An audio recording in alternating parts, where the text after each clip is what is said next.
Hey, sweetheart, maybe stick to serving coffee at a gas station. Pretty sure even that's above your skill level. Derek Miller's voice cut through the Friday night buzz at the bunker like a serrated blade through silk. The words weren't shouted. They were delivered with the casual cruelty of someone who'd spent years perfecting the art of humiliation. Each syllable polished smooth by repetition, until it could slide between ribs without resistance. The sound of glass shattering against hardwood punctuated his statement. Emma Walsh, barely 5'3" in her worn sneakers, froze halfway through her turn from table 7. The tray in her hands, loaded with empty beer bottles and sticky shot glasses, tilted dangerously. Her fingers, which had been trembling since her shift started 6 hours ago, tightened on the metal edge hard enough that her knuckles went white beneath the bar's amber lighting. "I'm sorry," she whispered, her voice barely audible over the jukebox grinding out an old Creedence Clearwater Revival track. "I'll clean that up right away." The broken glass spread across the floor in a constellation of sharp-edged stars, catching the light from the neon Budweiser sign above the bar. Beer foam darkened the oak planks, mixing with years of accumulated grime in the cracks between boards that had hosted 10,000 similar Friday nights. Derek rose from his seat at table 4 with the fluid confidence of a man who'd never encountered meaningful resistance. 6'2", shoulders like a linebacker, wearing digital camouflage fatigues that marked him as military, or at least someone who wanted to project that image. The fabric stretched tight across muscles that spoke of dedicated gym time, the kind of physique built for intimidation rather than the wiry endurance of actual combat. His 3 companions laughed on cue, a chorus of practiced mockery. "Maybe she's illiterate," Tyler Bennett offered from Derek's right, his phone already out and recording. 28 years old with the dead eyes of someone who'd seen violence become transactional. He held the device steady, professional, like he'd done this before.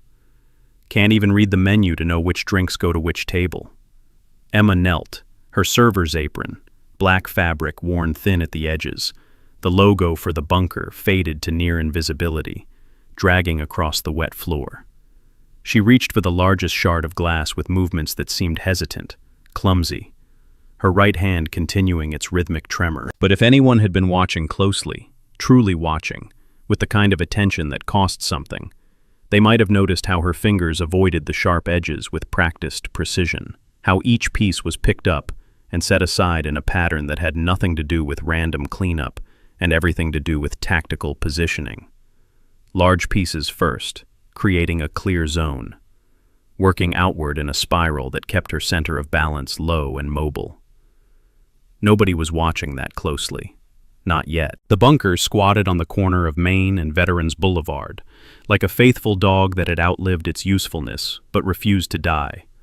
The building dated back to 1947, constructed by returning soldiers who'd needed somewhere to drink away memories that wouldn't stay buried. Brick facade weathered to the color of old blood. Windows small and defensive, holdovers from an era when bar fights meant something more permanent than YouTube clips. Inside, the decor committed fully to military nostalgia. American flags, some vintage, some reproduction, hung from exposed ceiling beams. Black and white photographs covered every available wall space. Soldiers from World War II, Korea, Vietnam, Desert Storm, Iraq, Afghanistan. The faces changed, but the eyes remained constant, carrying that particular 1,000-yard stare that marked men who'd seen things that couldn't be unseen. Behind the bar, Jake Morrison wiped down the same stretch of mahogany he'd been cleaning for the past 10 minutes.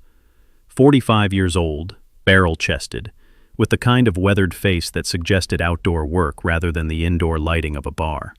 His movements were methodical, repetitive, the actions of a man killing time while waiting for something specific to happen. At table 11, Colonel James Harrison sat alone in a corner booth that gave him clear sight lines to both entrances, the bar, and the majority of the dining area.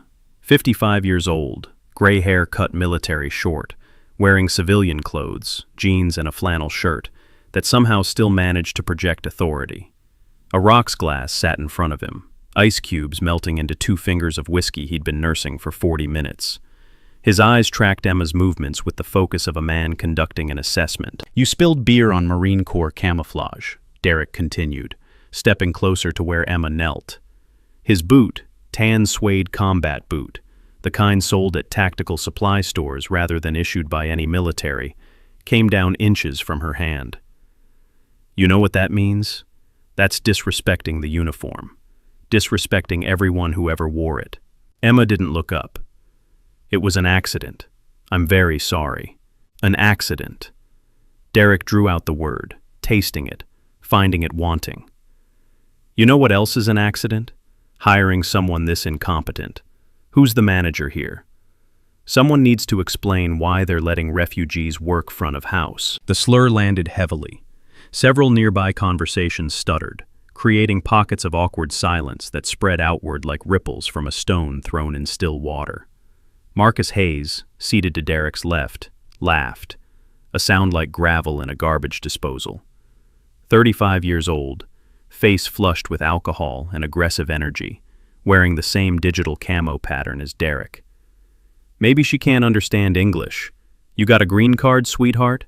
Or did you just swim across? From the bar, Jake's hands stilled on the mahogany. His jaw tightened, the muscles working beneath tanned skin. But he didn't move, didn't intervene.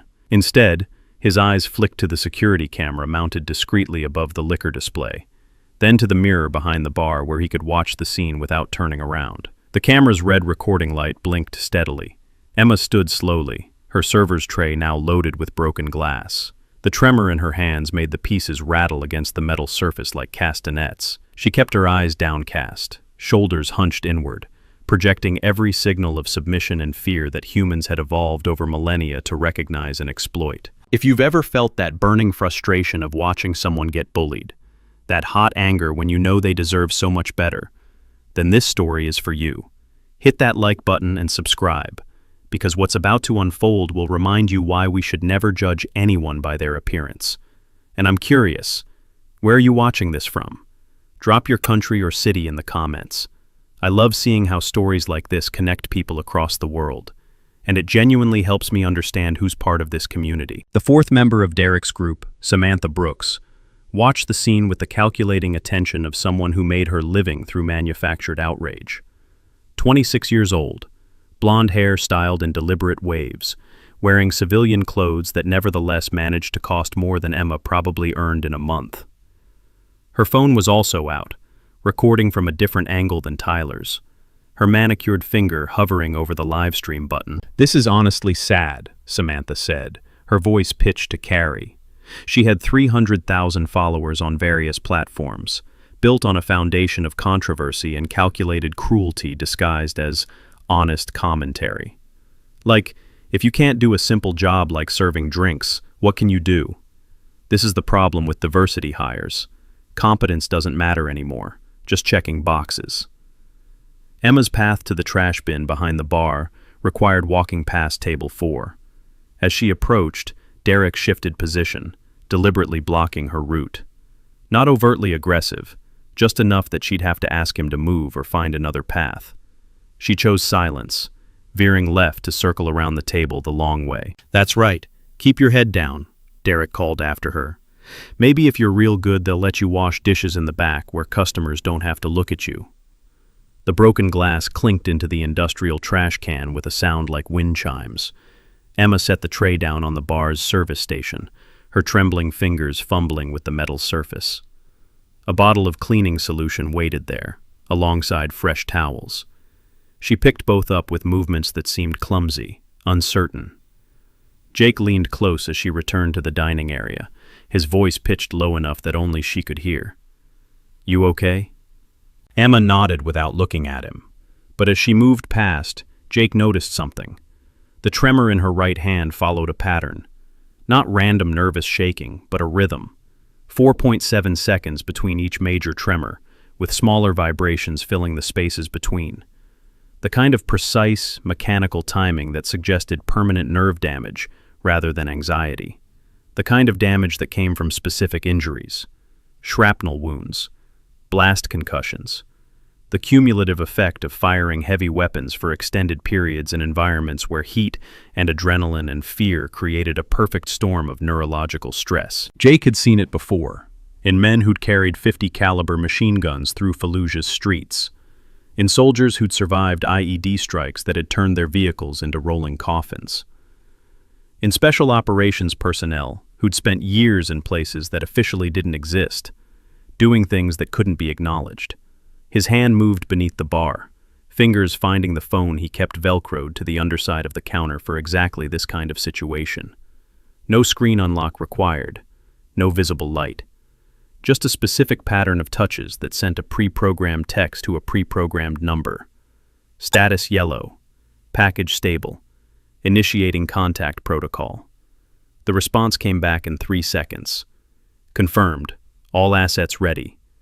Your discretion.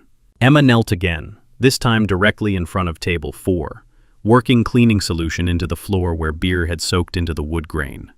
Her movements were methodical, each swipe of the towel covering a precise area before moving to the next section, creating a pattern that, to the casual observer, looked random. To someone with tactical training, it formed a grid, the kind of systematic coverage pattern taught in MOUT training when clearing buildings. "You missed a spot," Tyler said, pointing with his boot to an area Emma had already cleaned twice.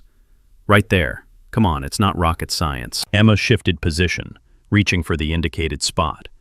As she did, her server's apron shifted, riding up slightly in the back. Tyler's phone camera, still recording, caught the briefest glimpse of something. A thin line of black ink at her waistline, partially obscured by the gray fabric of her t-shirt. "Wait, pause," Tyler said, zooming in. "Does she have a tramp stamp? Oh man, this keeps getting better."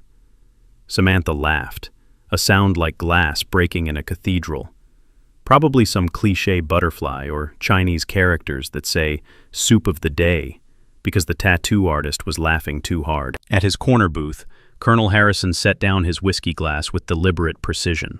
His eyes had moved from general observation to focused assessment. Something about Emma's positioning had caught his attention. The way she kept her center of gravity low and mobile. The way her weight rested on the balls of her feet rather than her heels, ready to spring in any direction. The way her eyes, despite remaining downcast, were actually tracking everything in her peripheral vision with methodical sweeps that covered the entire room in repeated patterns. He'd seen that exact positioning before. In close protection specialists, in reconnaissance operators conducting surveillance in hostile territory, in people who'd been trained to appear helpless while remaining hyper-aware of every potential threat within their environment.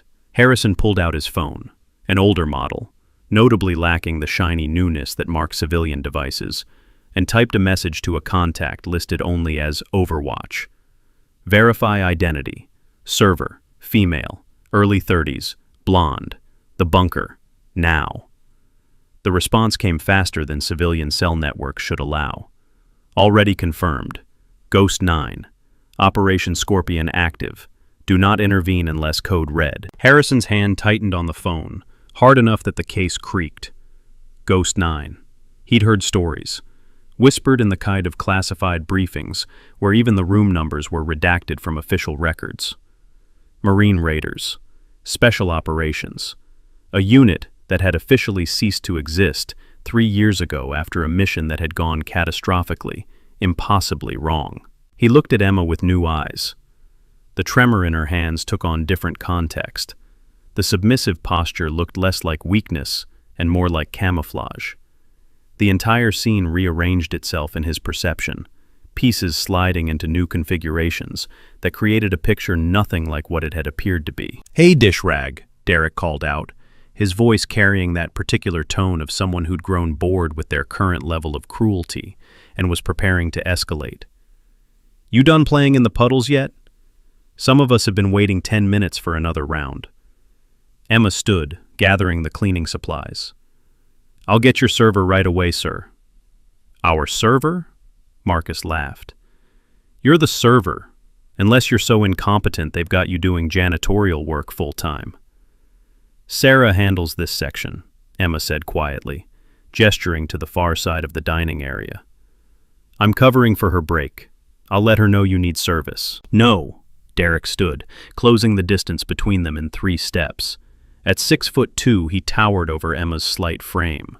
The physical intimidation was calculated, practiced. He'd done this before, many times, in many places. You spilled the drinks, you clean it up, you bring us new ones. That's how the real world works, sweetheart. Cause and effect. Emma looked up at him for the first time since the confrontation began.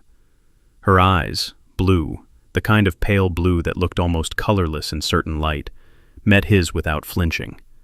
Something passed across her features, too quick to identify. Then it was gone, replaced by the same fearful submission. "I'm not assigned to this section," she repeated, her voice steady despite its quietness. "Sarah will take care of you." "Is there a problem here?" The voice came from the bar. Jake had moved out from behind the counter, approaching with the measured pace of someone accustomed to breaking up confrontations. His bartender's towel was still in his hand, but his posture had shifted. Shoulders back, weight balanced, hands visible and non-threatening, but positioned where they could move quickly if needed. Derek glanced at Jake, assessing, noted the age, the build, the confident approach of someone who'd handled his share of bar fights, made a calculation about potential resistance versus potential reward. "No problem," Derek said finally, smile never reaching his eyes. "Just trying to get basic service in this place. Is that too much to ask?" "Sarah will be back in 2 minutes," Jake replied. "Emma's helping with cleaning. I'll personally ensure your next round is on the house for the inconvenience." It was a diplomatic exit, offering Derek a way to back down while claiming victory through the free drinks. Most people would have taken it. The de-escalation was textbook, the kind of solution that ended confrontations 90% of the time. Derek wasn't most people. "Free drinks," he repeated, tasting the words. "That's your solution? Not firing the incompetent staff who can't handle basic tasks." "Nobody's getting fired," Jake said, his tone remaining level. "Accidents happen. Glass breaks. We clean it up and move forward. Maybe that's the problem." Derek's voice had dropped into a different register, losing the performative aggression and replacing it with something colder. Moving forward without accountability. Participation trophies for everyone. No standards anymore. Jackson Wright, the fifth member of Derek's group, and the oldest at 42, spoke for the first time. He'd been silent until now, watching the scene unfold with the patient attention of someone conducting an evaluation. His face carried scars, the kind that came from serious trauma rather than bar fights, and his eyes held a calculation that suggested military experience was actual rather than costume. "Let it go, Derek," Jackson said quietly. "Not worth it." For a moment, the confrontation balanced on a knife's edge. Derek's posture remained aggressive, but Jackson's words seemed to carry weight with him. Some internal hierarchy asserted itself. Then Samantha, who'd been watching the entire exchange with the hungry attention of a shark circling bleeding prey, made her choice. "Are you seriously going to let him intimidate you?" she said to Derek, her voice pitched loud enough that half the bar could hear. "This is exactly what's wrong with men today. All talk, no action. She disrespected you. You have every right to demand proper service or proper consequences." The words hit Derek's ego with surgical precision. His jaw tightened. The calculation shifted. Whatever Jackson's words might have accomplished, Samantha's challenge had undone. "You're right," Derek said, and something in his tone made everyone within earshot tense. "Consequences." He reached past Jake, not touching Emma, but grabbing the cleaning spray bottle from her hand with a motion quick enough that she'd have needed to physically resist to stop him.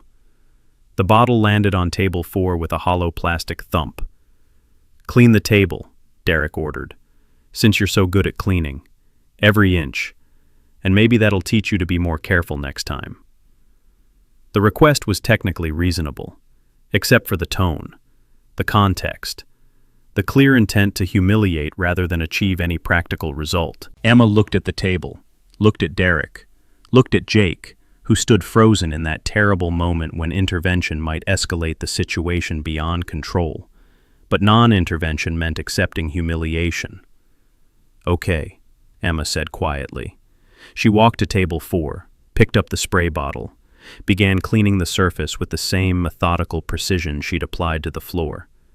Each section covered systematically, working in a pattern that would have made sense if the table had actually been dirty enough to require such thorough attention. Derek watched with a smile that had nothing to do with humor. Tyler kept recording.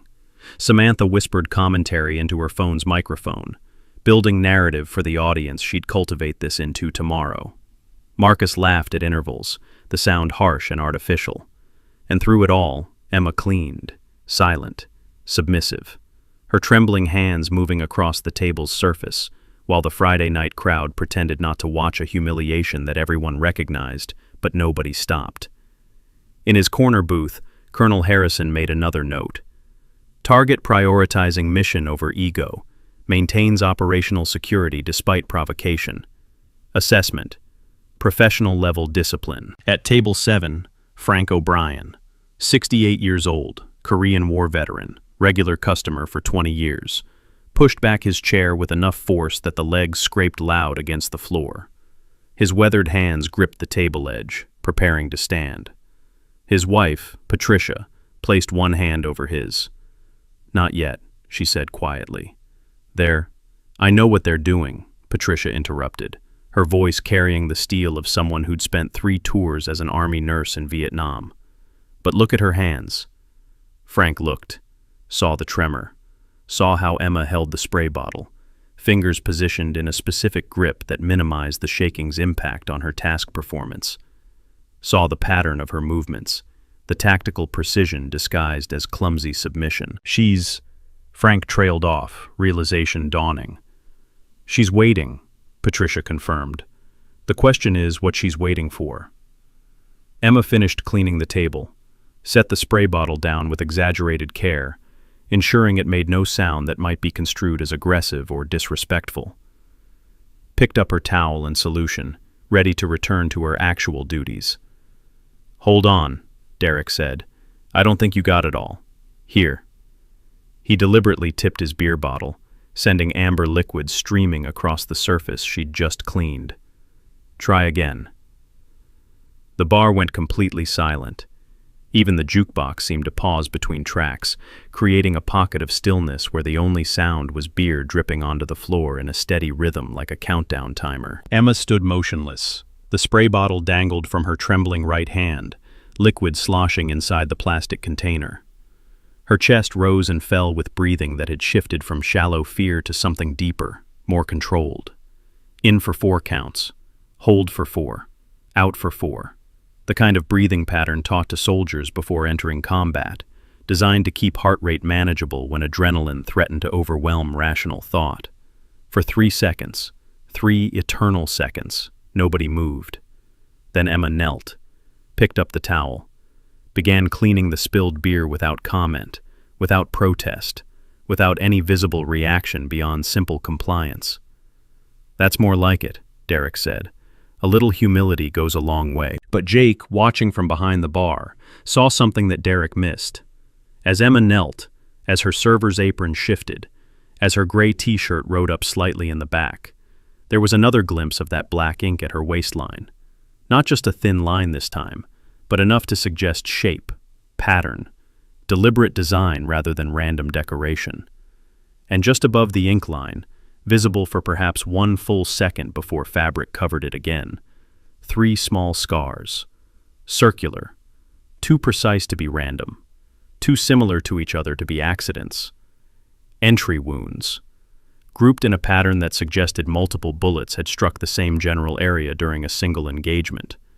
The kind of scarring that came from sustained combat at close range. Jake's eyes widened fractionally. His hand moved beneath the bar again, typing a new message. Confirmed scars visible, consistent with combat trauma. 3 rounds, center mass grouping. Assessment, multiple Purple Hearts minimum. The response. Copy, she's stronger than she looks. Trust the plan. At Table 9, Sarah Mitchell had returned from her break.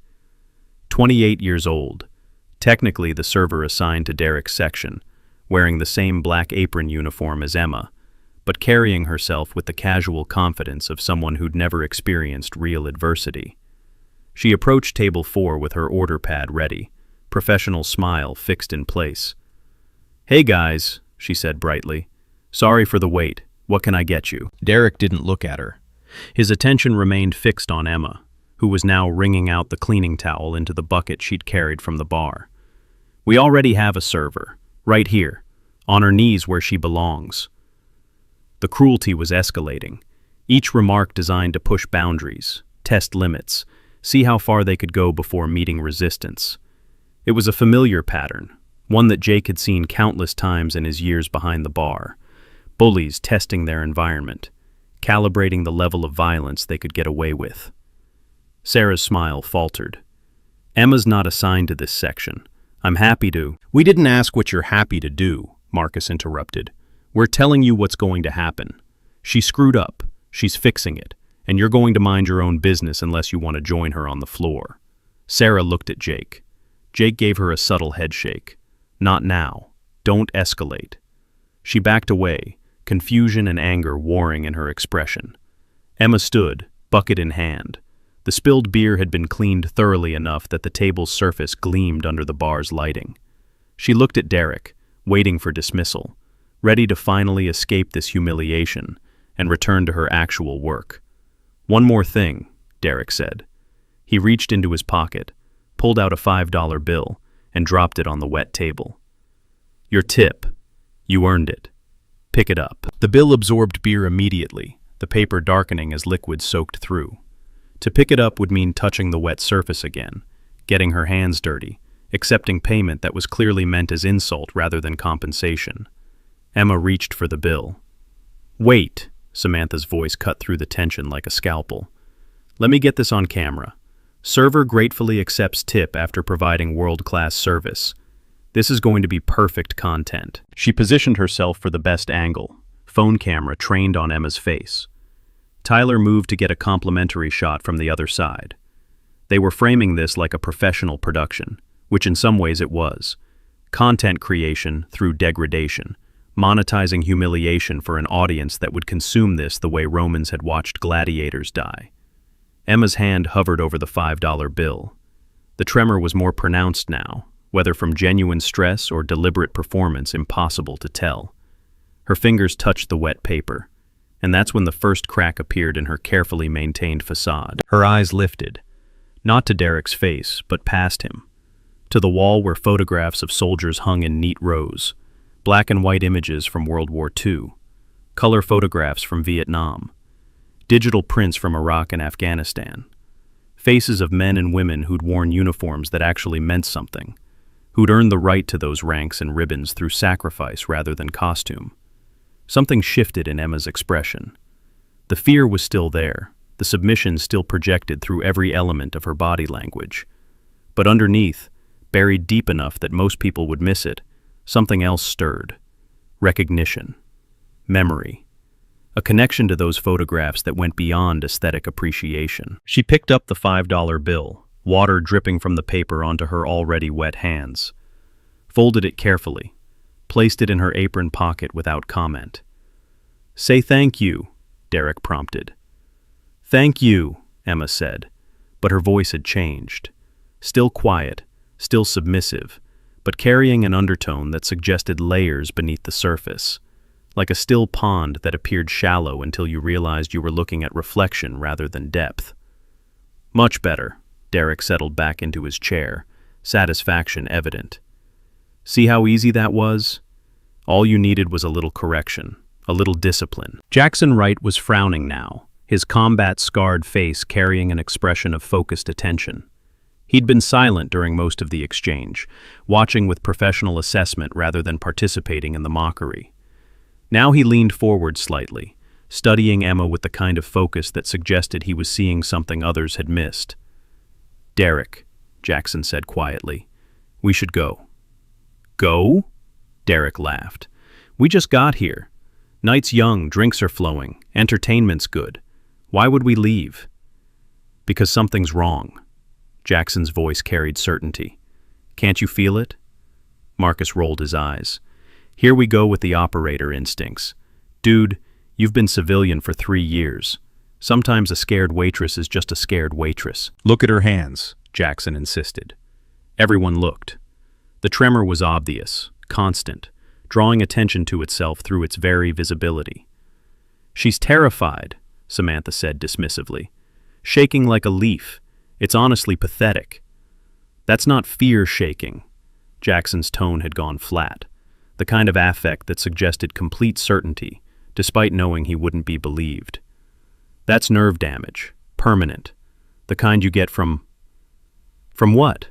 Tyler interrupted, lowering his phone. Too much coffee? From blast concussion, Jackson said, or prolonged exposure to heavy weapon recoil, or shrapnel trauma. I've seen it before, in guys who came back from deployment with Purple Hearts and medical discharge papers. The table went quiet, not because they believed him. Derek's expression made clear he thought Jackson was being ridiculous, but because the words themselves carried weight that demanded momentary acknowledgement. Emma, who'd begun moving away from the table, paused, turned slightly, looked at Jackson with an expression that might have been gratitude or might have been assessment, then continued toward the bar, her trembling hands carrying the cleaning supplies with that same paradoxical precision that marked someone who'd learned to work around permanent disability. She's probably just sick, Derek said finally. Parkinson's or something. Don't make it into a military thing just because you miss your war stories. Jackson didn't respond, but his eyes followed Emma's movement across the room, tracking her path with the automatic calculation of someone trained in surveillance and threat assessment. The technological sophistication hidden throughout the bunker would have impressed anyone with understanding of covert operations infrastructure. The security cameras weren't the simple wireless models available at consumer electronics stores. These were hardened, military specification equipment with encrypted transmission protocols, originally developed for embassy protection. The backup power system could maintain operations for 72 hours without external electricity. The ventilation system included detection arrays for chemical agents, biological hazards, and explosive residue. Every phone call made from the bar's landline was recorded. Every credit card transaction documented. Every license plate in the parking lot photographed and run through databases that civilians didn't know existed. The bunker wasn't just a bar. It was a trap, built to military specifications, disguised as small-town Americana, waiting for someone to walk into the kill zone. Emma reached the bar, set down her supplies, and stood for a moment with her back to the room. Jake approached, professional concern on his face. "You okay?" he asked quietly. Emma nodded without turning around. "I can cut you early if you need." "I'm fine." Her voice was steady. "It's part of the job." "That wasn't part of any job," Jake said. "That was harassment, and you don't have to tolerate." "Jake," Emma turned, and for just a moment her eyes met his with a clarity that cut through every layer of submissive performance. "I'm fine. Please trust that I know what I'm doing." The emphasis on trust and know carried meaning beyond their surface definition. Jake recognized coded language when he heard it, even if he couldn't parse the specific message. He nodded slowly. "Okay, but if it escalates..." "It won't," Emma said, with certainty that seemed impossible given the past 10 minutes. "Everything's going according to plan." "Plan?" Jake's confusion was genuine. What plan? But Emma had already moved away, returning to her duties with the same methodical precision, the same trembling hands, the same projection of harmless incompetence that had defined her entire performance. Across the room, Derek was ordering another round from Sarah. 4 more beers, delivered with sidelong glances at Emma that suggested the harassment was far from over. Tyler had his phone out again, scrolling through the footage he'd captured, already mentally editing it into the most viral configuration. Samantha was composing captions, testing different approaches to maximize engagement. They were all so focused on their various forms of exploitation that none of them noticed the pattern developing around them. The drunk college kids at table 12 weren't as drunk as they appeared. Their beer bottles remained consistently full despite frequent drinking. Their conversations, beneath the forced laughter and loud voices, included terminology that suggested professional training. Field of fire, exit routes, overlapping coverage. The businessman at table 8 hadn't actually typed anything on his laptop in 20 minutes. The screen remained at the same position, unchanged, suggesting he was monitoring something that required observation, but not interaction. Frank and Patricia O'Brien had positioned themselves with clear sight lines to both Derek's group and Emma's location behind the bar. Patricia's handbag sat on the table in a specific configuration that suggested quick access to contents that wouldn't typically be found in a 73-year-old woman's purse. And in the back corner, Colonel Harrison had been joined by another figure, a woman, mid-40s, wearing casual clothes that nevertheless projected authority. She sat down without greeting, without ordering, simply sliding into the booth with the casual confidence of someone who belonged exactly where they'd chosen to be. "Status?" she said quietly. "Target engaged," Harrison replied, "maintaining operational security despite provocation. Antagonist conducting psychological assessment, doesn't recognize elevated threat level. Time to reveal?" Harrison checked his watch. "Estimated 90 minutes. Package arrives at 2300 hours. We need confirmation of primary objective before initiating extraction." The woman nodded, pulling out a tablet from her bag. The screen showed multiple camera feeds, including several angles inside the bunker that came from cameras not visible to casual inspection. Her fingers moved across the surface, accessing files, cross-referencing data, building a real-time assessment. "Ghost 9's biometrics are elevated but controlled," she reported. "Heart rate 92. Maintaining combat breathing protocols. She's managing stress through training rather than chemical intervention." The bar's advanced surveillance capabilities extended far beyond simple video recording. Emma's gray t-shirt contained sensors woven into the fabric at a microscopic level, tracking heart rate, respiratory patterns, even galvanic skin response. The data transmitted to receivers hidden throughout the bunker's infrastructure, creating a real-time physiological profile that could be monitored remotely. Military technology, originally developed for monitoring special operations teams in hostile territory, now repurposed for domestic counterintelligence operations. "What about Volkov?" Harrison asked, using the name that Derek Miller wouldn't recognize as his own. "Confident, borderline arrogant. He's playing the role perfectly, doesn't suspect anything beyond standard drunk harassment. His crew is the same, except Wright. The tactical consultant is showing signs of awareness. He's the wild card." "Wright's resume suggests actual combat experience," Harrison said. "Multiple deployments, honorable discharge, clean record. He's not part of Volkov's organization, just hired muscle for tonight." "Recommendations?" "Monitor, but don't isolate. If he spooks and tries to extract, that's actually useful. Gives us justification for early initiation if needed." Throughout this exchange, neither Harrison nor his companion looked at Derek's table directly. Their conversation appeared casual, just two people catching up over drinks.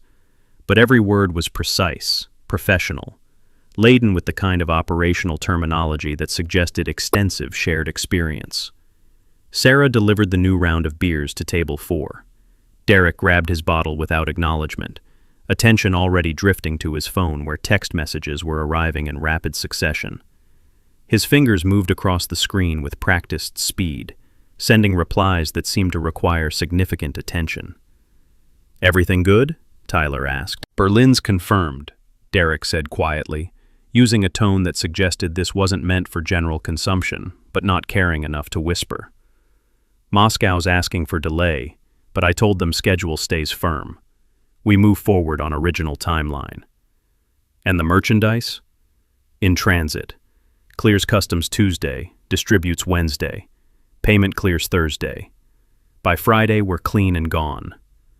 The conversation was superficially innocuous, could have been about legitimate business dealings, except for the body language. The casual mention of multiple international cities, the timeline that suggested coordination of activities across continents, the reference to clearing customs in a tone that implied unofficial clearance rather than legal processing. At table 8, the businessman's fingers moved across his laptop keyboard in a sudden flurry, not typing but triggering preset macros. Each keystroke sent data packets to servers that would process the conversation he'd just recorded, running voice analysis algorithms, cross-referencing keywords with known criminal enterprises, building evidence chains that would eventually feed into prosecution databases. Emma emerged from the kitchen carrying a tray of food for table 3. Her path took her past Derek's group again, close enough that Tyler's camera could catch her in the background of his current shot. "Hey, dish rag," Derek called out as she passed. "Come here a second." Emma stopped, turned. The tray remained perfectly balanced despite her trembling hands, the weight distributed across her palm with the kind of practiced efficiency that came from thousands of repetitions. "Yes, sir? I want to apologize," Derek said, and his tone actually sounded sincere. "We were rough on you earlier. It wasn't right. Let me make it up to you." He reached into his pocket, pulled out a $20 bill, held it out. A genuine apology backed by genuine compensation, the kind of redemption arc that social media loved. Tyler's camera was positioned to capture Emma's grateful acceptance, the reconciliation that would make the earlier harassment seem like just friendly teasing that went too far. Emma looked at the money, at Derek's face, at the camera phones pointed in her direction. "No thank you," she said quietly. Derek blinked, thrown off script. "What?" "I don't need your money," Emma said, still quiet, still projecting submission, but with an undertone of something that might have been dignity, or might have been dismissal.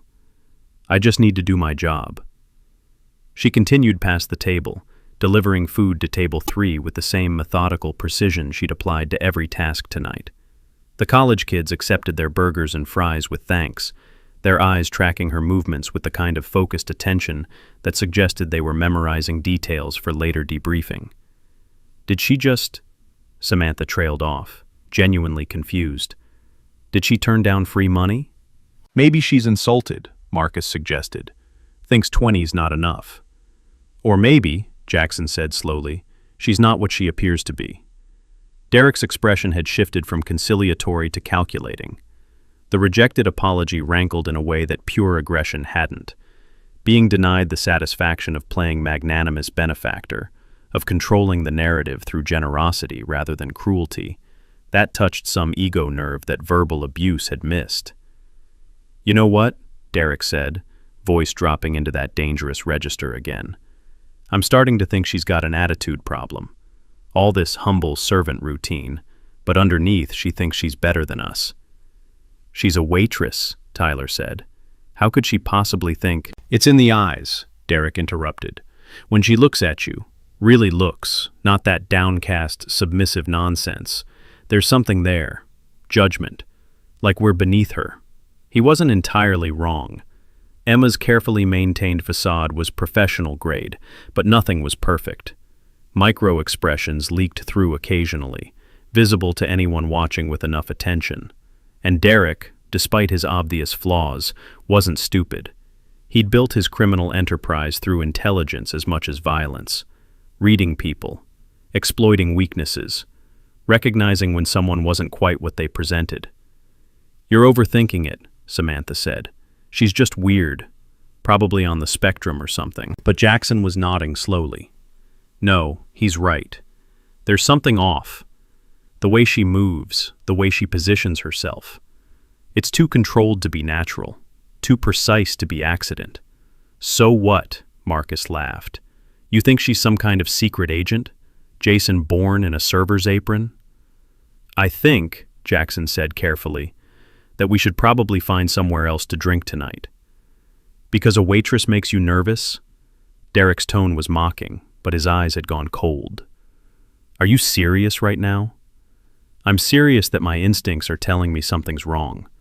And I've learned to trust my instincts, because they've kept me alive in situations where a lot of other people died." The table went silent.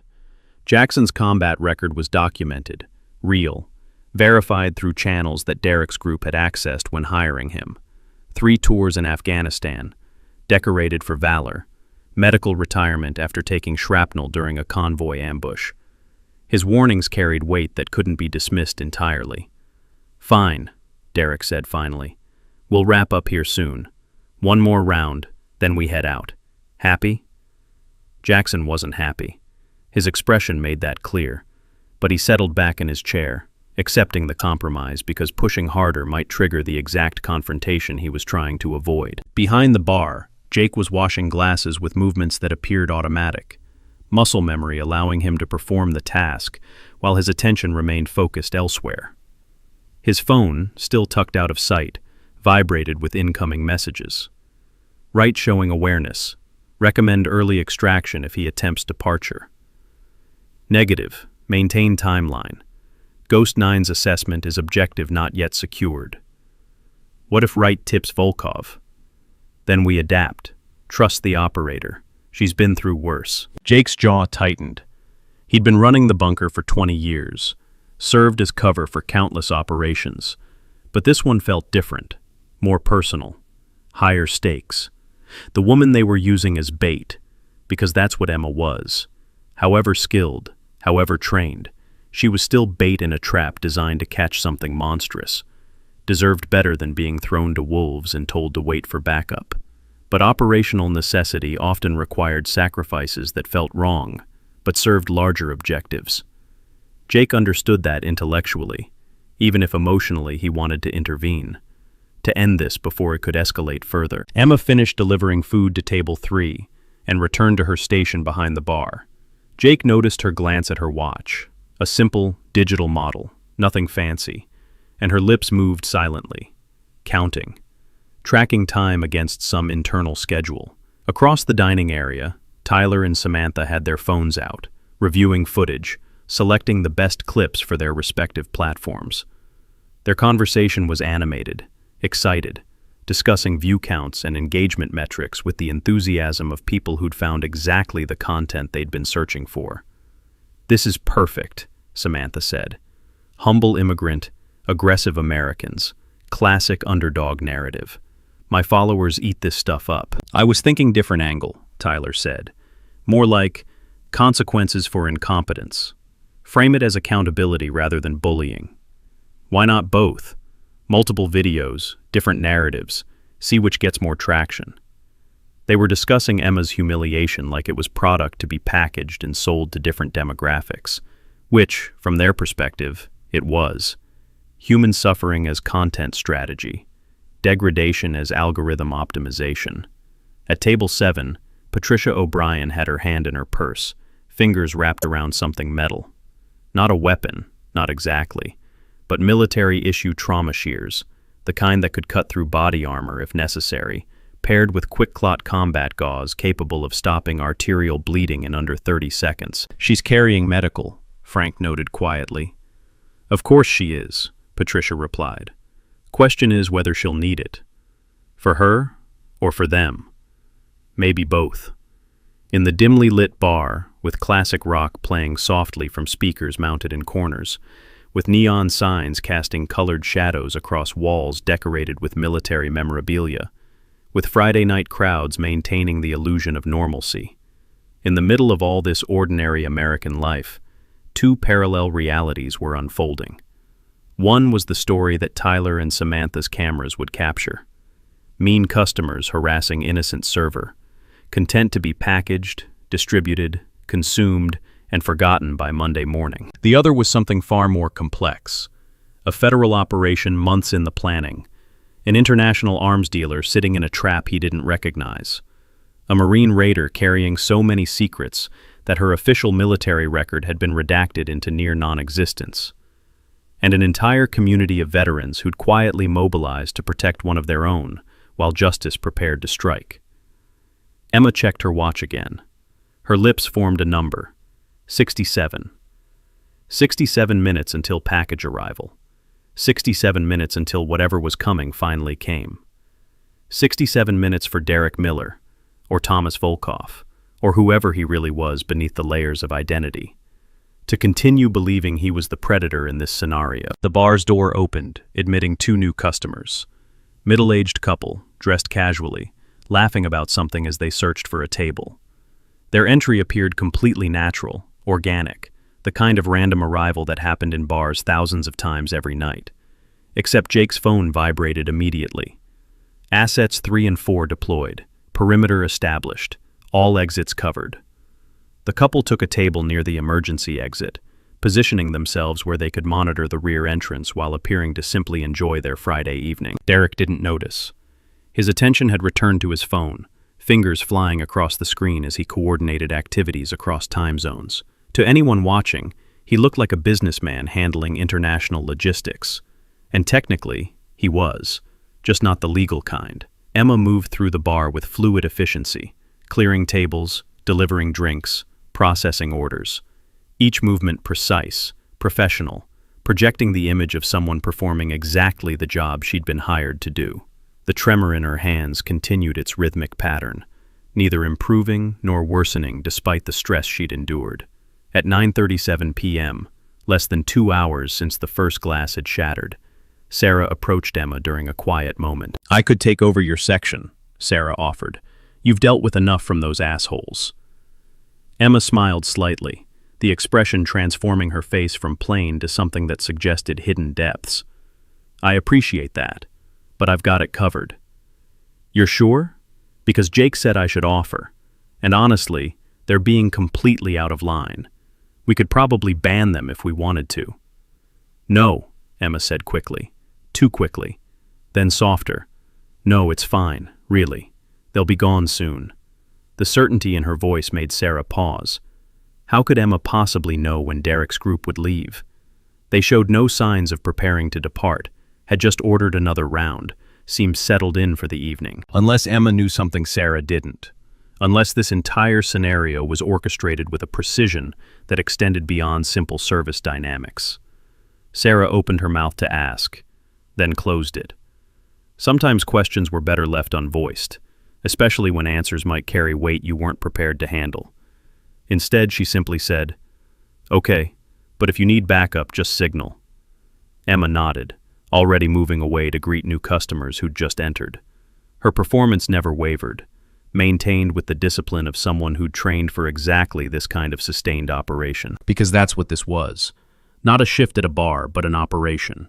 With objectives, timelines, contingencies. Emma Walsh wasn't just surviving harassment. She was executing a mission that had been years in the making. And in approximately 63 minutes, everyone in the bunker would understand exactly what that mission entailed. The clock above the bar continued its steady progression. Seconds became minutes. Tension built in layers so subtle that most people wouldn't recognize the weight accumulating until it became too heavy to ignore. Derek ordered another beer. Tyler filmed more footage. Samantha composed more captions. Jackson watched with growing unease. And Emma counted down toward whatever moment she'd been waiting for since walking through the bunker's doors months ago. The night was far from over. The real story hadn't even begun. But it was coming. Inevitable as gravity, patient as stone, building toward a revelation that would transform every assumption about who these people were and what they were really doing in a small-town bar on a Friday night in October. The foundations were set, the pieces positioned, the trap ready to spring. All it needed now was the right trigger. And Emma Walsh, with her trembling hands and submissive posture and secrets that ran deeper than anyone could imagine, was about to provide exactly that. 9:53 p.m. Emma's internal countdown had reached 54 minutes when Derek Miller stood abruptly, his chair scraping against the worn floorboards with a sound like fingernails on slate. The sudden movement made several nearby conversations pause, creating those pockets of silence that spread through crowds when predators move unexpectedly. "You know what?" Derek said, his voice carrying across the dining area with deliberate projection. "I've been thinking about our server friend, about how she handled that generous tip I offered, about that attitude." Tyler's phone came up immediately, camera ready. Samantha shifted position to capture better angles. Marcus leaned back with the satisfied expression of someone anticipating entertainment they'd been promised. Only Jackson remained tense, his scarred hands flat on the table, in a position that allowed rapid movement if necessary. His eyes tracked Derek's approach toward the bar where Emma stood processing receipts, her trembling fingers navigating the point-of-sale system with practiced efficiency. "Emma," Derek called out. "That is your name, right? Come here for a second." Emma looked up from the register. Her blue eyes met Derek's across the 30 feet of crowded dining space between them. For just a moment, perhaps 2 seconds, something passed across her features. Not fear, not submission. Something colder, more calculating, like a chess player recognizing the opponent's inevitable mistake 3 moves before it happens. Then the expression was gone, replaced by the same nervous compliance that had defined her entire evening. She approached table 4 with small, careful steps. The tremor in her hands seemed more pronounced now, stress accumulating over hours of sustained harassment showing its toll, or appearing to. With Emma Walsh, appearance and reality had long since diverged into separate territories that only occasionally overlapped. "Yes, sir? I want to understand something," Derek said, positioning himself close enough that she'd have to look up to meet his eyes. The height difference was deliberate, calculated, part of the intimidation architecture he'd constructed over the past 2 hours. "You turned down my apology. You rejected my money. So either you think you're too good for it, or you've got something else going on. Which is it?" "Neither," Emma said quietly. "I just prefer to earn my tips through service rather than accept charity." Charity. Derek tasted the word. That's an interesting way to describe someone trying to make amends. Most people would call it manners. But you're not most people, are you? The question hung in the air, weighted with implications that Derek himself might not have fully recognized. Emma didn't respond immediately, and in that silence, the bar's background noise seemed to amplify. The jukebox had moved to a Lynyrd Skynyrd track. Conversations at other tables continued their Friday night rhythms. The pool table in the back corner produced the sharp crack of balls breaking. All of it normal, all of it ordinary, all of it carefully maintained facade over growing tension that anyone with tactical awareness could feel building like atmospheric pressure before a storm. "I'm just a server," Emma said finally. "Nothing special." "See, I don't believe that."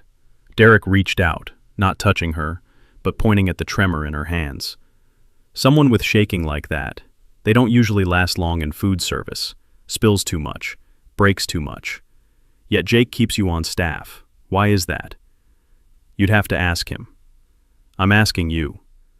The conversation had shifted registers, moving from harassment to interrogation. Derek's tone carried genuine curiosity now, mixed with growing suspicion. He was beginning to sense what Jackson had noticed earlier, the wrongness beneath Emma's surface presentation. "Before we continue, I need to know, are you still with me? Because what happens next is the moment that changes everything. The reveal you've been waiting for is coming, and I guarantee it's going to be more intense than you expect. Drop a comment if you're ready for this." At his corner booth, Colonel Harrison made another note on his tablet, fingers moving with the precise efficiency of someone who'd filed thousands of operational reports. The timestamp read 21:54, 6 minutes until package arrival. The timing would need to be perfect, synchronized across multiple elements that included Emma's position, Derek's location, clear camera angles, and witness coverage. The woman sitting across from Harrison, designated in operational documents only as Overwatch, studied her own screen where biometric data streamed in real time. Emma's heart rate had elevated to 108 beats per minute. Respiration remained controlled, following combat breathing protocols. Galvanic skin response showed arousal consistent with anticipation rather than fear. "She's ready," Overwatch confirmed quietly.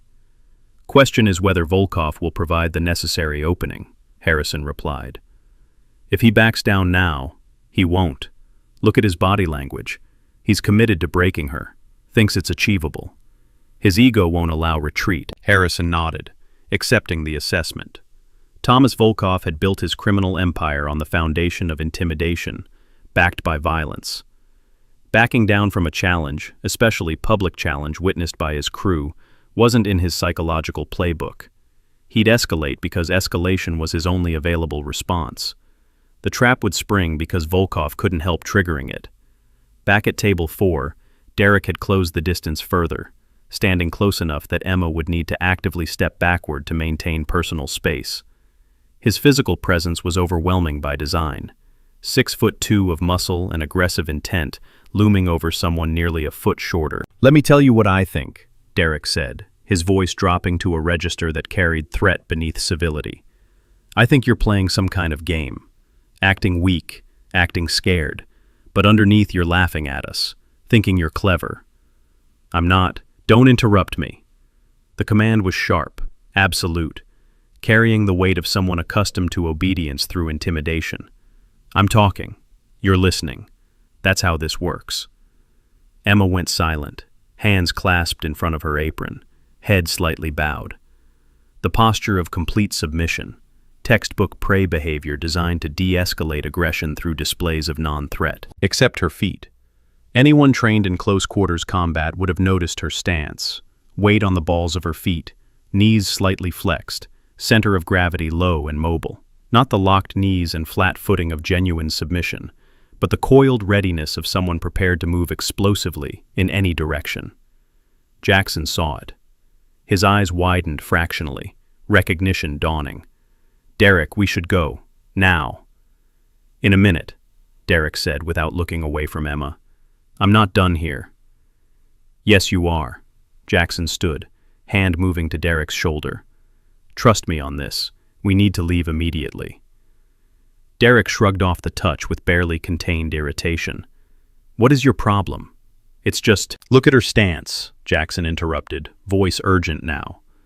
"Really look at it. That's not fear posture. That's combat readiness." Tyler laughed nervously.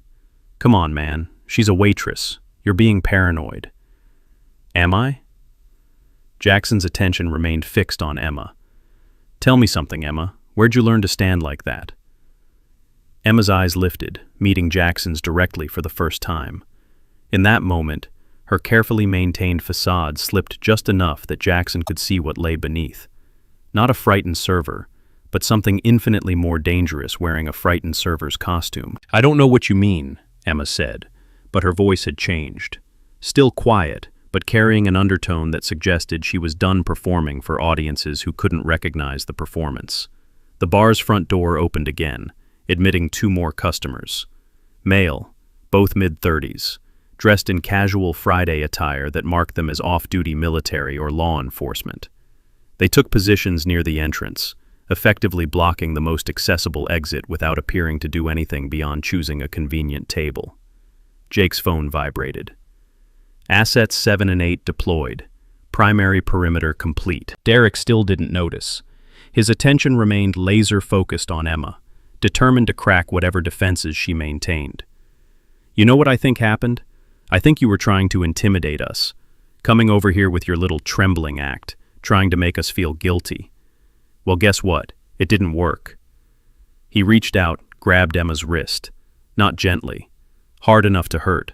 Hard enough to establish complete physical dominance.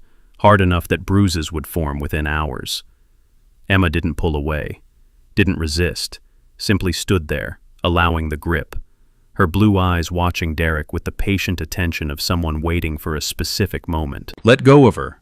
Sarah's voice cut through the tension, the younger server finally finding courage to intervene. "Right now, or I'm calling the cops." "Call them," Derek said without releasing his grip. "I'll tell them about the assault when she deliberately spilled drinks on me. Self-defense. Easy." Marcus and Tyler had stood now, positioning themselves to support Derek if the confrontation escalated to physical violence. Samantha continued recording, her phone camera capturing every moment of what she clearly viewed as premium content. The college kids at table 12 had abandoned their pretense of intoxication. 3 of them were standing, hands visible but positions suggesting tactical readiness. The businessman's laptop had closed. Frank O'Brien was halfway out of his seat, Patricia's hand on his arm the only thing keeping him from immediate intervention. Across the bar, military veterans and federal agents watched a scenario unfold that they'd been briefed on weeks ago, waiting for the signal, waiting for Emma to indicate whether intervention was necessary or whether the operation could continue as planned. Emma's free hand moved to her apron, fingers finding the edge of fabric. Then, instead of pulling away from Derek's grip, she did something unexpected. She stepped closer. The movement brought her within inches of Derek's chest, invading his space in a way that reversed their physical dynamic. Suddenly, the height difference that had been his advantage became his vulnerability. She was inside his reach, too close for him to effectively strike without releasing her wrist first. "You should let go now," Emma said, her voice carrying a quality that made every trained operator in the room tense with recognition. "Last chance." Or what? Derek's laugh was harsh. You'll do what exactly? Hit me? Please, go ahead and try.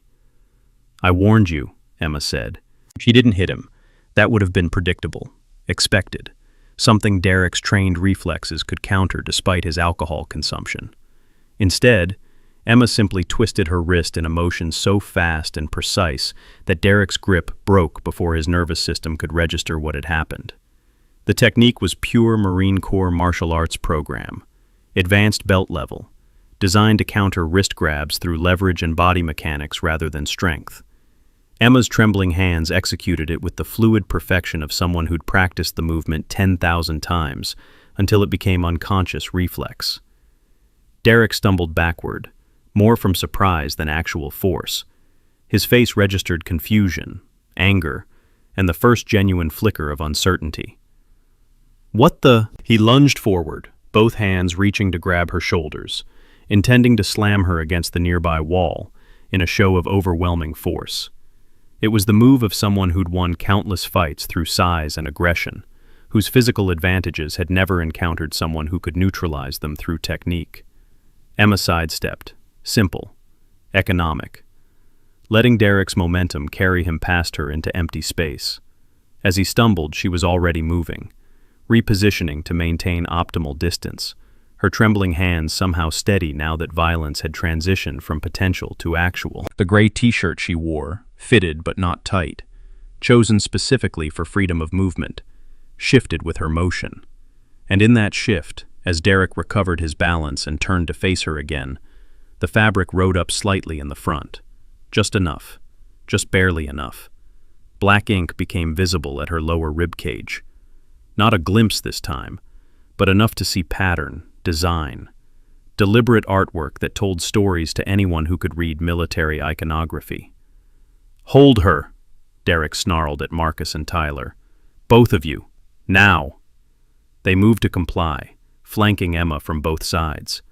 Their approach was coordinated, professional, suggesting they'd done this before in contexts where resistance needed to be overwhelmed through numerical advantage. Emma didn't run, didn't call for help, simply stood there, hands at her sides, watching three men close in with the calm attention of someone evaluating tactical problems, rather than experiencing fear.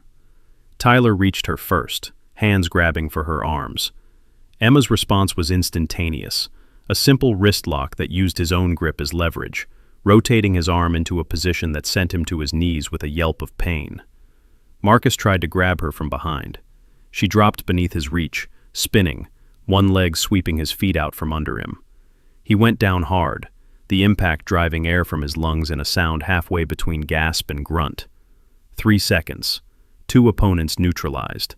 0 apparent effort beyond basic mechanical advantage. Derek charged forward with a roar, pure aggressive fury, launching a haymaker punch that would have broken jawbones if it connected. It didn't connect. Emma moved inside the punch, too close for it to generate force. And then, because Derek's momentum was committed, because his balance was forward, because physics dictated outcomes regardless of intention, she simply helped him continue in the direction he was already moving. Derek crashed into table 4 with enough force to send bottles flying. Glass shattered. Wood cracked. He rolled off the far side, scrambling to his feet, face flushed with exertion and rage and growing awareness that something had gone very, very wrong. "What are you?" Derek demanded, breathing hard. Emma didn't answer. She was checking her watch again, lips moving silently. 23. 23 minutes. Package arriving ahead of schedule. Derek's hands went to his waistband, fingers finding something concealed beneath his shirt. In normal circumstances, this would have been the moment for civilians to run, for staff to call 911, for the situation to escalate beyond control. These weren't normal circumstances. "Federal agent!" Jake's voice boomed across the bar, his bartender persona dropping away like shed skin. "Hands where I can see them. Now!" Derek froze, but his hands remained near his waist. Tyler and Marcus were struggling to their feet, both moving toward concealed positions that suggested they too were armed. From the entrance, the 2 men who'd entered moments ago produced credentials. "U.S. Marshals, everyone stay calm." The college kids dropped their drunk act entirely, revealing themselves as federal agents with weapons drawn and credentials displayed. The businessman produced a badge. Frank O'Brien stood with military bearing that suggested his age had diminished nothing about his combat readiness. In 3 seconds, Derek's group found themselves surrounded by over a dozen armed federal agents and military personnel, all converging with the practiced coordination of a rehearsed operation. But Derek wasn't looking at them. His attention remained fixed on Emma, who stood in the center of the chaos with perfect calm, her trembling hands somehow steady now that pretense was no longer necessary. "Who are you?" Derek repeated. Emma straightened, shoulders back, chin lifted. The submissive posture melted away, replaced by military bearing that carried 15 years of combat experience in every subtle element of her stance. "I should clarify something," Emma said, her voice carrying across the suddenly silent bar. "My name actually is Emma Walsh, but you might know me better by my call sign." She reached down, grabbed the hem of her gray t-shirt, and in one smooth motion pulled it up to expose her torso. The tattoo dominated her chest and rib cage, rendered in stark black ink with the kind of intricate detail that spoke of dozens of hours under the needle. A Marine Raider's skull, Death's head wearing the distinctive patch, positioned at the center of her sternum, crossed rifles behind it, and wrapped around the imagery, text in precise military lettering. Ghost Unit 9, Fallujah, 2007. Below that, smaller but still clearly visible, Silent Reaper. The room went absolutely silent. Even the jukebox seemed to pause, creating a pocket of stillness where the only sound was Derek's harsh breathing and the distant hum of the bar's refrigeration system. Frank O'Brien was the first to speak, his weathered voice barely above a whisper. "Holy cow. Ghost 9. She's real." Colonel Harrison stood from his booth, moving to attention with the automatic response of someone who'd spent 40 years responding to rank and reputation. His hand snapped to his forehead in a salute so crisp it could have been parade ground demonstration. "Major Walsh," Harrison said formally, "it's an honor." The salute was immediately mirrored by every military veteran in the bar. Frank O'Brien, the off-duty Marines at table 3, even Jackson Wright, his scarred face pale with recognition, came to attention despite being part of Derek's crew. Because Ghost Unit 9 wasn't just military legend. It was the kind of story that got whispered in classified briefings, that lived in after-action reports sealed so deep that even the file numbers were redacted. The Marine Raider team that had gone into Fallujah during some of the worst urban combat of the Iraq War. The operators who'd conducted surgical strikes against high-value targets, while conventional forces struggled to hold city blocks. The unit that had officially ceased to exist after a mission went catastrophically wrong, leaving only one survivor. Emma Walsh, the Silent Reaper. Called that because she'd completed 17 confirmed kills in one 72-hour period without firing a single shot. Pure, close-quarters combat, silent as death, leaving no trace beyond bodies discovered hours after she'd moved to the next objective.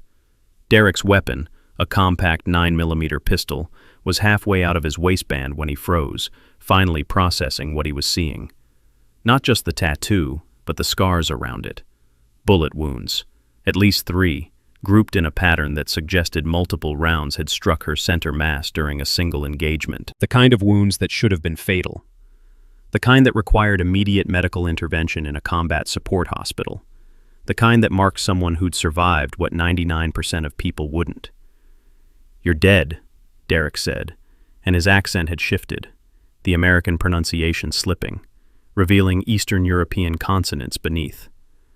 Ghost 9 died in Fallujah, 2007.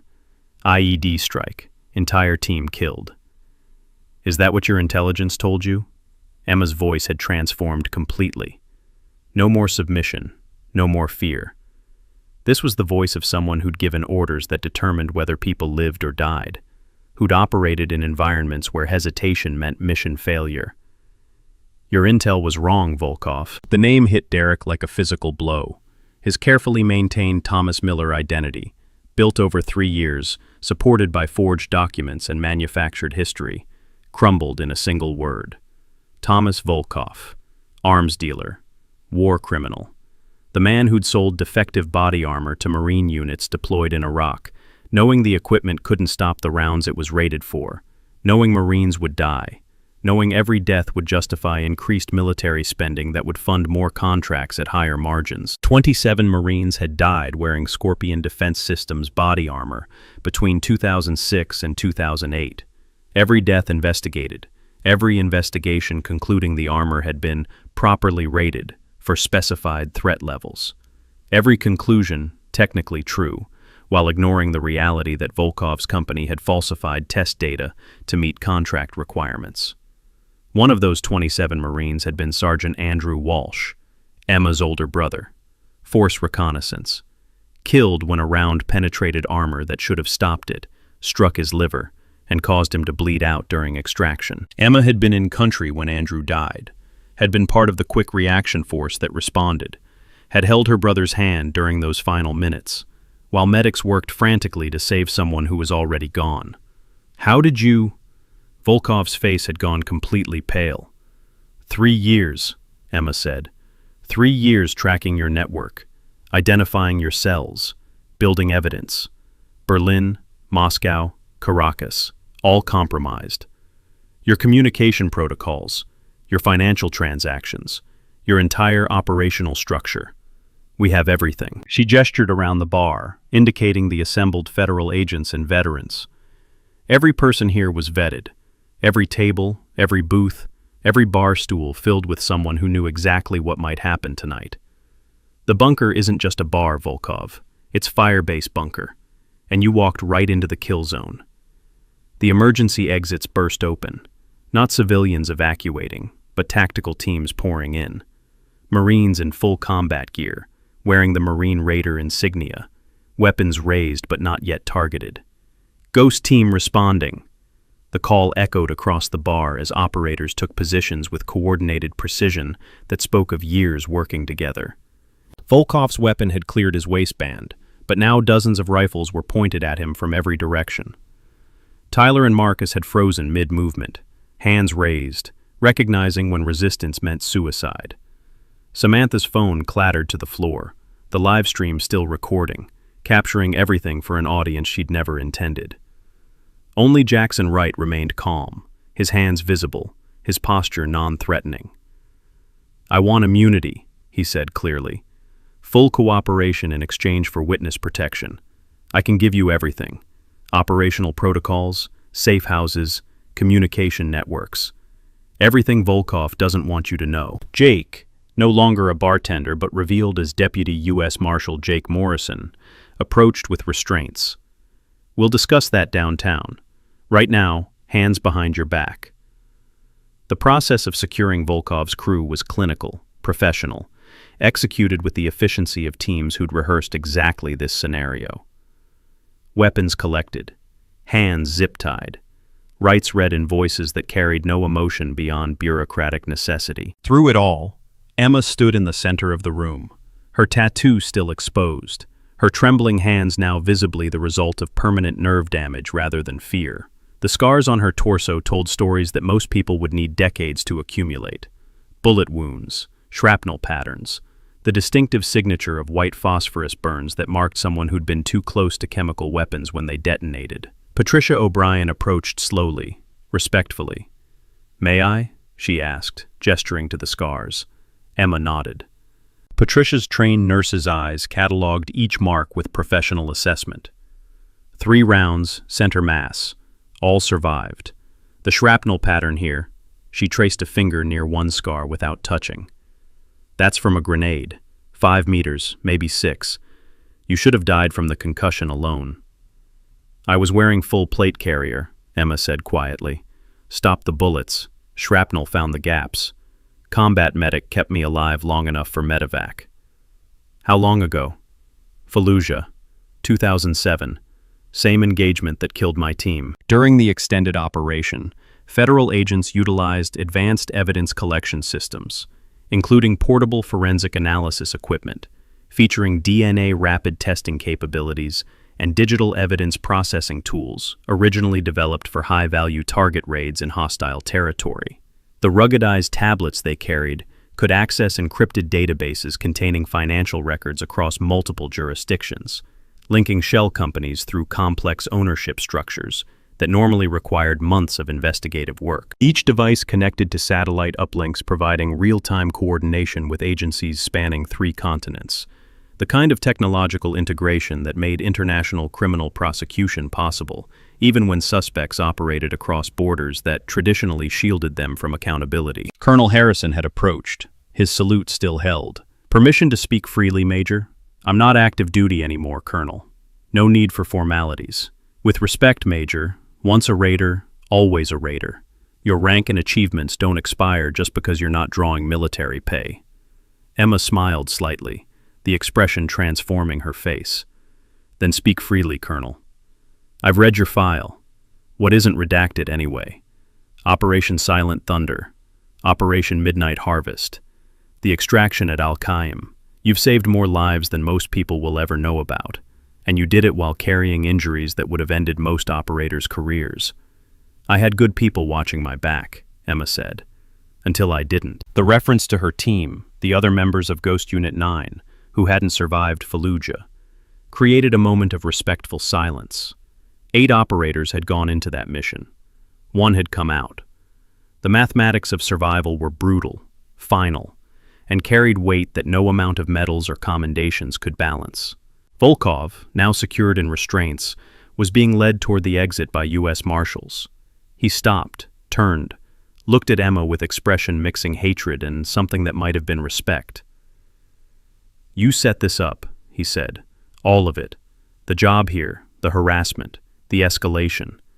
You knew I couldn't resist breaking you." "I know human nature," Emma corrected. "Bullies need victims. Predators need prey. All I did was appear to be what you needed me to be. And the defective armor, my brother's death, that's why I spent 3 years building a case that will dismantle your entire organization," Emma interrupted. "Andrew's death was personal, but 26 other Marines died the same way. This stopped being about revenge somewhere around Marine number 3.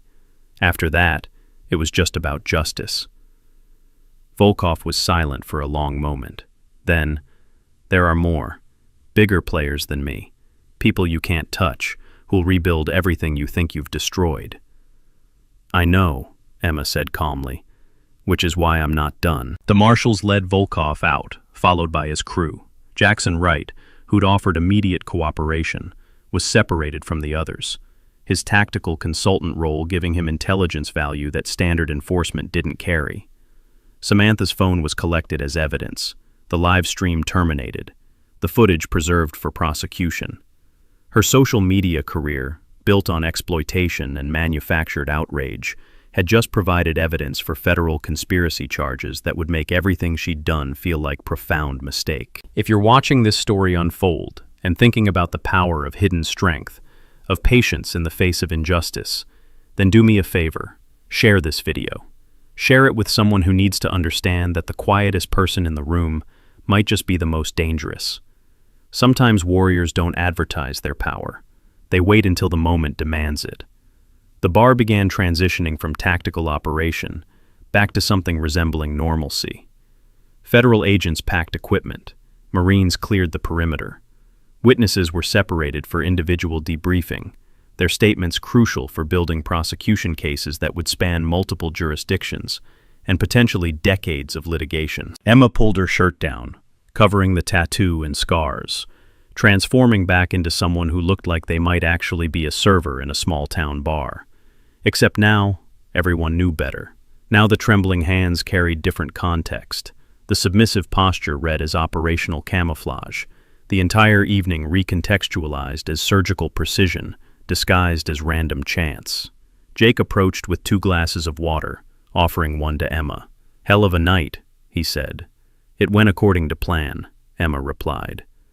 "Did the harassment? The humiliation? That was all planned?" The harassment was inevitable given Volkov's psychological profile. Bully's gonna bully, as the kids say. But I needed him comfortable enough to stay, suspicious enough to escalate, and invested enough to make physical contact. The shirt tear? Had to happen eventually. Either he'd tear it trying to intimidate me, or I'd tear it during defensive movements. Either way, the reveal was built into the operational parameters. Jake shook his head in something between admiration and disbelief. You're either the most patient person I've ever met, or the most stubborn. Can't I be both? The front door opened again, admitting two final figures. One was a woman in her 50s, wearing a business suit despite the late hour, carrying a briefcase that marked her as someone important. The other was a man in Marine Corps dress uniform, rank insignia indicating lieutenant colonel, ribbons suggesting combat deployments across multiple continents. The woman approached Emma directly. Major Walsh, I'm Jennifer Carson, Assistant Director, FBI Counterterrorism Division. We need to talk. About? About what happens next. Volkov's arrest will trigger responses across his network. Some will scatter, others will attempt to consolidate power. A few might target you directly for revenge. I'm aware of the risks, Emma said. I'm sure you are, but the Bureau would like to offer you protection detail until we've rolled up the remaining cells. No thank you. Carson blinked. Major, this isn't a request. Your life is in genuine danger. We have intelligence suggesting... I've been in genuine danger for the past 3 years, Emma interrupted gently.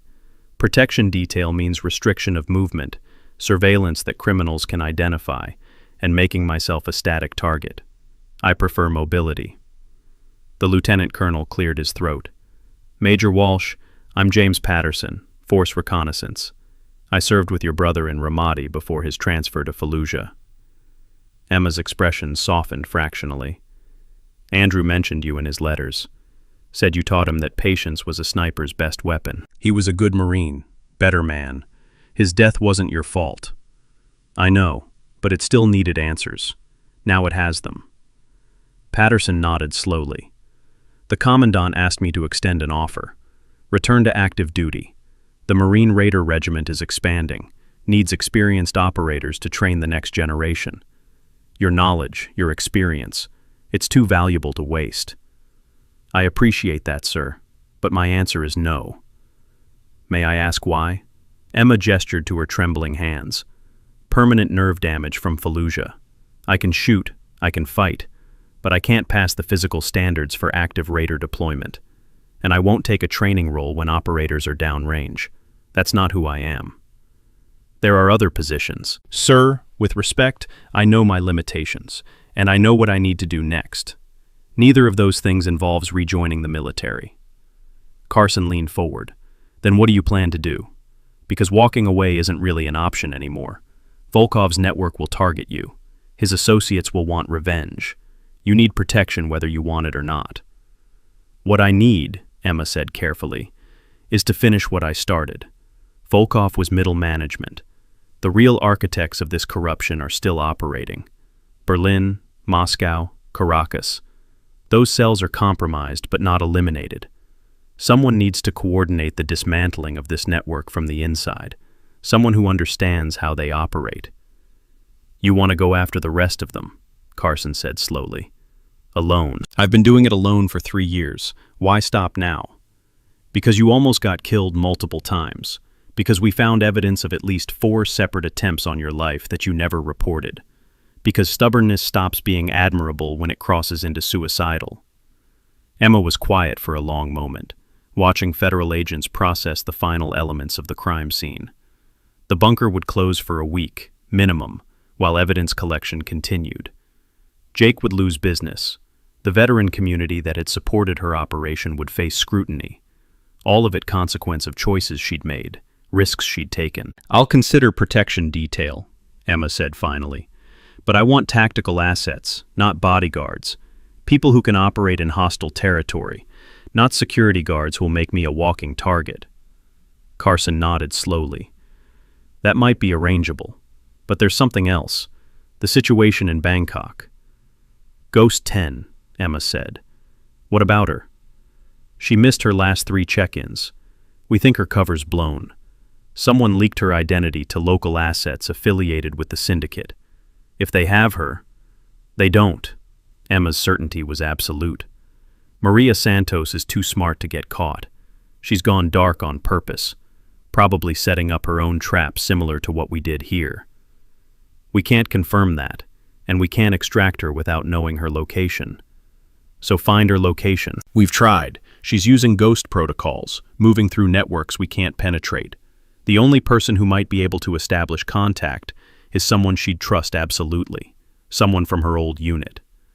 The implication hung heavy. Emma and Maria Santos, Ghost 9 and Ghost 10, had served together in force reconnaissance before the Marine Raider consolidation, had conducted operations across multiple theaters, had saved each other's lives in situations that remained classified 15 years after they occurred. "You want me to go to Bangkok?" Emma said flatly. "We want you to consider it. Your choice, your timeline, your rules. But Santos needs help, and you're the person best positioned to provide it." Emma looked at her watch. 11:47 p.m. The evening that had started with glass shattering and harassment had transformed into something far more complex. Federal operation, completed. Criminal network, compromised. Justice served for her brother and 26 other Marines who died wearing defective armor. And now, a choice. Walk away, accept protection, live quietly while others cleaned up the remaining cells. Or, continue the mission. Follow the trail to Bangkok. Extract a fellow ghost who'd gone into dangerous territory alone. "I'll think about it," Emma said. Carson pulled a business card from her briefcase, offering it with both hands in a gesture of respect. "My direct line. Call anytime, day or night. Whatever you decide, the Bureau supports you." Patterson produced his own card. "Same from the Corps. Your Marine family, Major. That doesn't end just because you're not drawing active duty pay." They departed, leaving Emma standing in the center of the bunker, surrounded by the detritus of the operation. Overturned chairs, broken glass, scattered evidence markers, the physical manifestation of 3 years of planning executed in less than 3 hours. Frank and Patricia O'Brien approached together, moving with the careful synchronization of a couple who'd spent 50 years together. "You did good, Major," Frank said simply. "Thank you for your help," Emma replied. "All of you. Couldn't have done this without the veteran network." Patricia smiled. "Seer fee means forever. You think we'd let one of our own face this alone? We've been watching your 6 since you arrived. Miller at the grocery store, Peterson delivering mail, Chen at the gas station." She caught herself. "Sorry, I mean Williams at the gas station. Everyone knew who you really were. Everyone stood watch." "I owe you all." "You owe us nothing," Frank interrupted. "You avenged 27 Marines. You took down a war criminal. You reminded everyone that service means something beyond following orders, that duty includes the obligation to refuse corrupt commands. That's payment enough." As the O'Briens departed, Emma found herself alone in the bar for the first time all evening. Jake was in the back office coordinating final evidence transfer with the Marshal Service. The tactical teams had cleared out. The witnesses had been interviewed and released. Just Emma and the quiet. She walked to the wall where photographs of soldiers hung in careful rows, found Andrew's picture, taken 2 months before his death, showing a young man with her same blonde hair and blue eyes, wearing Force Recon insignia with pride that had proven justified through actions rather than costume. "We got him," Emma said quietly to the photograph. "Volkov's going away for a long time. The armor investigation is reopening. Everyone who died wearing defective equipment will get their stories told properly. Justice took years, but it's here." The photograph didn't answer, but Emma hadn't expected it to. The conversation was one-sided by necessity, but needed nonetheless. Closure required acknowledgement, and acknowledgement required voice, even if the only audience was memory and silence. Her phone buzzed. Text message from an unknown number that had somehow bypassed her military-grade encryption. "Bangkok wasn't trap for Ghost 10, was trap for you. They knew you'd come. KV, Katerina Volkov, Thomas's sister. The intelligence behind Scorpion Defense Systems while her brother had been the public face. She'd vanished months ago, disappeared into the kind of deep cover that suggested international resources and sophisticated support networks." Emma typed back. "Then they're in for the same surprise your brother just got." The response came instantly. "You can't save everyone. Some ghosts stay ghosts. See you in Bangkok. Then nothing. The number disconnected, routed through so many international servers that tracing it would take months if it was possible at all. Emma stared at the message for a long moment, then deleted it. But the knowledge remained. Bangkok was a trap. Maria Santos was either bait or already compromised. Going there meant walking into a kill zone designed specifically to neutralize a threat that had just proven impossible to neutralize through conventional means. Which meant Emma had two choices: stay safe and let a fellow ghost potentially die alone, or honor the code that had defined her entire military career. Seer fee means forever. Marines don't leave Marines behind. Some obligations transcend personal safety. Really, it wasn't a choice at all. Jake emerged from the back office. Marshals are done processing. We can lock up for the night. Thanks for everything, Emma said. I know this wasn't easy, maintaining cover for months while I built the case. Easiest assignment I've ever had, Jake replied. All I had to do was pour drinks and watch you work. Everything else was just operational window dressing. They walked to the front door together, stepping out into October night air that carried the first real chill of approaching winter. The parking lot was empty now, swept clean of federal vehicles and tactical equipment. Just small-town America at midnight on a Friday, quiet and ordinary, and hiding absolutely nothing beneath its surface. Where will you go? Jake asked. Emma looked up at stars visible beyond the parking lot's security lighting. Somewhere up there, satellites were transmitting data about criminal networks and operational security. Somewhere in those digital streams were messages about Bangkok, about Ghost 10, about threats developing in real time, while she stood in a parking lot deciding whether to follow duty or survival instinct. Bangkok, she said finally. I think I'm going to Bangkok. That's insane. You just heard it's a trap. Which means Maria definitely needs extraction. If they're using her as bait, she's still alive, still operationally valuable. Which means there's still time. Emma, I know the risks. But here's the thing about traps, Jake. They only work if the person walking into them doesn't understand the mechanism. I helped design the trap that caught Volkov. Think I can't recognize one designed for me? Jake was silent, recognizing the futility of arguing with someone who'd already made their decision through calculations that included factors most people couldn't process. Tactical assessment, risk analysis, operational necessity, all wrapped in the simple code that had defined elite military units since humans first organized into groups that valued loyalty above survival. When do you leave? Tomorrow. Take a day to rest, gather equipment, coordinate with the Bureau about extraction protocols. Then, wheels up to Bangkok via routes that don't appear on any manifest. You're going alone. I always go alone. That's how ghosts operate. But Emma was smiling as she said it, knowing Jake would ignore the statement entirely. Knowing that somewhere in the bureaucratic machinery of federal law enforcement, assets were already being positioned in Southeast Asia. Knowing that going alone meant going first, not going unsupported. They parted in the parking lot, Jake to file final reports, Emma to temporary housing that had served as her cover residence for 6 months. A small apartment above a dry cleaner, furnished with the bare minimum necessary to project the image of someone working multiple low-wage jobs to survive. She'd miss this place. The anonymity, the normalcy, the quiet life where nobody knew who she really was or what she'd done in places that officially didn't exist. But that life had been temporary from the start, borrowed time while she built the case against Volkov. Now, that case was complete. Now justice had been served. Now the only question was what came next. Bangkok, Maria Santos. Another trap, another risk, another mission that would probably end badly, but needed attempting anyway because some obligations transcended rational calculation. Emma packed with practiced efficiency.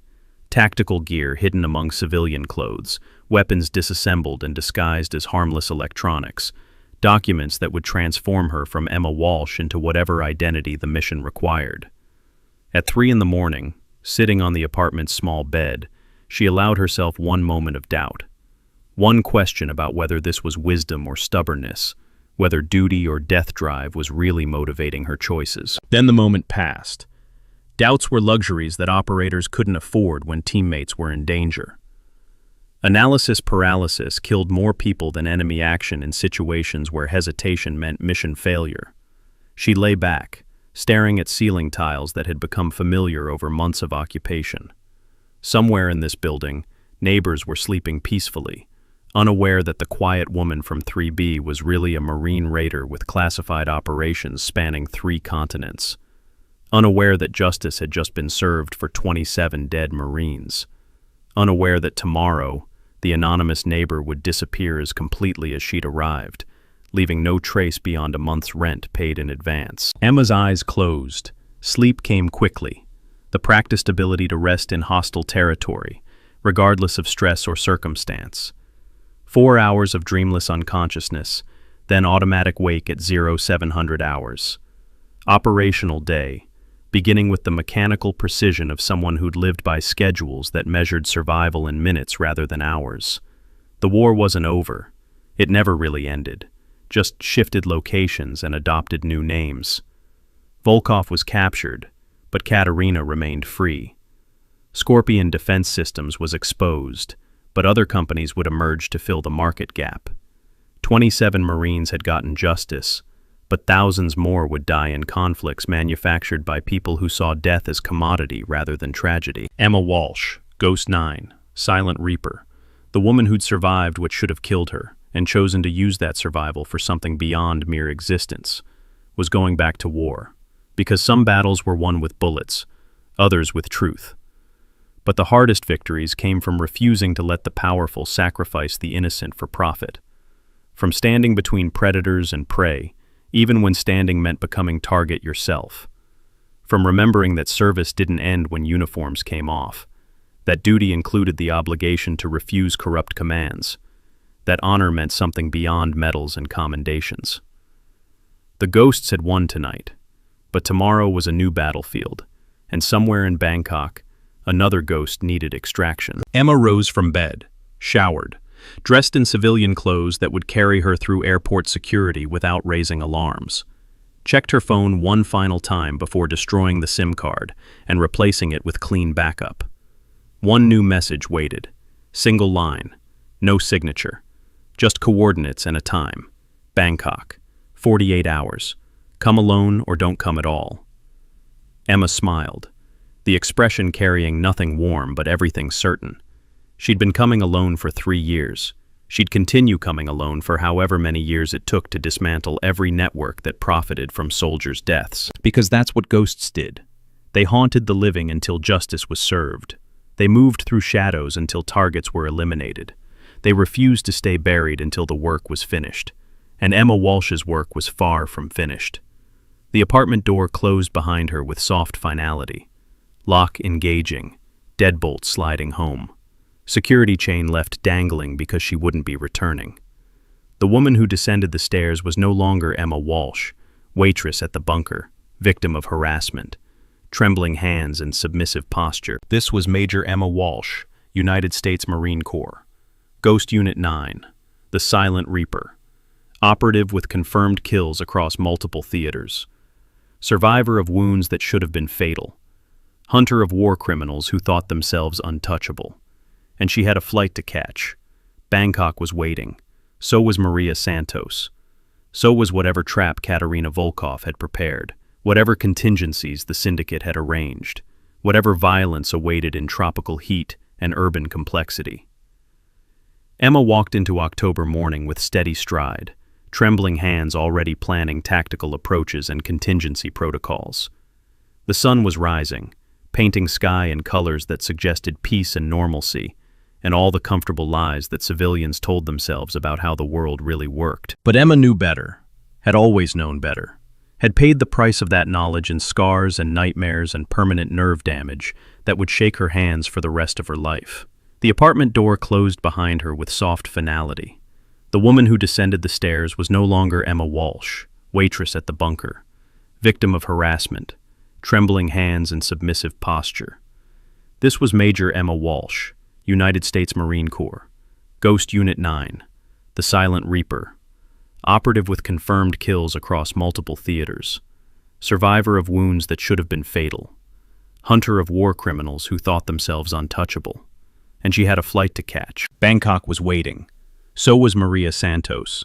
So was whatever trap Katerina Volkov had prepared, whatever contingencies the syndicate had arranged, whatever violence awaited in tropical heat and urban complexity. The morning light grew stronger, chasing away night's shadows. But some shadows couldn't be chased. Some darkness was permanent, carried inside people who'd seen too much to forget, done too much to forgive, survived too much to ever return to comfortable innocence. Emma walked into that light carrying her own darkness, accepting it, using it, making it weapon against those who'd chosen darkness as business model rather than burden. Real warriors didn't advertise their power. They waited until the moment demanded it, then struck with precision that left no doubt about who they really were. Justice was coming to Bangkok, just not in the form anyone expected, silently, inevitably, without mercy for those who showed none.